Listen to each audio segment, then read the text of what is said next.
since I've known of it, I've been most anxious to tell you how grateful I am for my family and for myself. You must not blame my aunt for telling me. Lydia betrayed it first. And then I couldn't rest till I knew everything. I know what trouble and mortification it must have cost you. Please let me say this. Please allow me to thank you on behalf of all my family, since they don't know to whom they are indebted. If you will thank me, then keep yourself alone. Your family is enough. I respect them and even what they do. You're too generous to trifle with me. If your feelings are what they were last April, tell me so at once.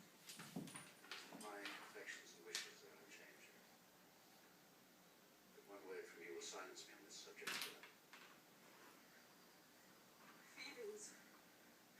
feelings are ashamed to remember what